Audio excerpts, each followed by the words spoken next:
આણંદ જિલ્લાના Vasad railway station પરથી 4 વર્ષની બાળકીનું અપહરણ કરી તેની ઘાતકી હત્યા કરનાર આરોપી સુરેશ વિઠ્ઠલ પરમારને આણંદ પોલીસે બોચાસણથી ઝડપી પાડ્યો હતો, પરંતુ વાસદ પોલીસ મથકે લઈ જતી વખતે કંથારિયા આસોદર હાઈવે પર આરોપીએ તબિયત બગડવાનું નાટક કરી ગાડી રોકાવી હતી અને પોલીસ ટીમ પર છરી વડે હુમલો કરી ફરાર થવાનો પ્રયાસ કર્યો હતો। હુમલામાં 2 પોલીસ જવાનો ગંભીર રીતે ઇજાગ્રસ્ત થતા પીએસઆઈ રાણા અને ટીમે સ્વરક્ષણ માટે ગોળીબાર કરતા આરોપી સુરેશને ગંભીર ઇજાઓ પહોંચી હતી કે જેને સારવાર અર્થે હોસ્પિટલ ખાતે ખસેડવામાં આવ્યો હતો અને તેનું મોત નીપજ્યું હતું। આ સમગ્ર ઘટના બાદ ઉચ્ચ અધિકારીઓ દ્વારા મેજિસ્ટ્રેટ તપાસના આદેશ આપવામાં આવ્યા છે અને પોલીસની ત્વરિત કાર્યવાહીને લઈને સ્થાનિકોમાં સંતોષની લાગણી જોવા મળી છે।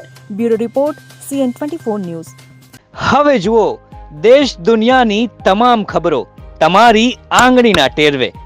ઉઠાવો મોબાઈલ અને Google Play Store પરથી ડાઉનલોડ કરો અમારી CN24 ન્યૂઝ મોબાઈલ એપ।